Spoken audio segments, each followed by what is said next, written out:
hamma yalang'och bo'lgan vaqtda holatning dahshatligidan bolalarning sochi oqaraydigan bu kunda Alloh jalla jalaluhu nido qiladi. Yana u kunning dahshatidan u kunda payg'ambarlardan boshqa hech kim gapirmaydi. Payg'ambarlarning gapi ham Xudoyim o'zing asragin, asragin, Xudoyim o'zing asragin, asragin bo'ladi. Ona imzaklik borasini qarovsiz tashlab qo'yadi. Ota farzandini unutadi, farzand otasini unutadi. Mehribon ona bolasini unutadi, bola ham onasini unutadi. U kunda kishi yaqinlaridan, otasi-yu onasidan, xotini-yu farzandlaridan qochadi.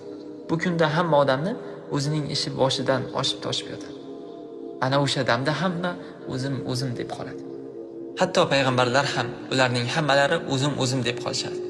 Faqat payg'ambarimiz Muhammad sallallohu alayhi vasallam ummatim deydilar. Bu ishni men qilaman, men deydilar.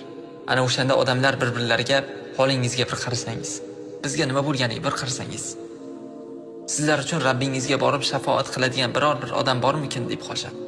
Keyin birma-bir payg'ambarlar huzuriga kelishadi. Ana o'shanda hamma bir ovozdan qasamki, Alloh bugun bundan oldin misli ko'rilmagan darajada g'azab qilgan. O'zim mendan boshqaga boringlar deyshadi. Hatto Muhammad sallallohu alayhi vasallam huzurlariga kelishadi. U zotga: "Ya Rasululloh, siz oxirgi payg'ambarsiz va siz Allohning elchisiz. Alloh sizni yaratib butun payg'ambarlardan afzal qildi. Alloh taolo sizning oldingi va oxirgi gunohlaringizni kechirgan-ku. Bizni bu holimizga bir qarang ya Rasululloh. Bizga nima bo'lganini ko'rib turibsiz-ku.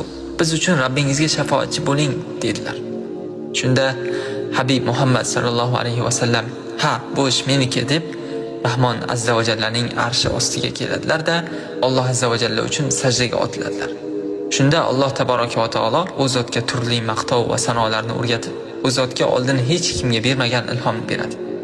Shunda Haq subhanahu va taolo u zotga nido qilib: "Ey Muhammad, boshingni ko'tar, so'ra berilasan, shafoat qilsang qabul bo'ladi" deydi. Habib Muhammad sallallohu alayhi vasallam: "Ey egam, menga shafoat va'dasini bergan eding. Xalqing uchun shafoatimni qabul ayla" deydi.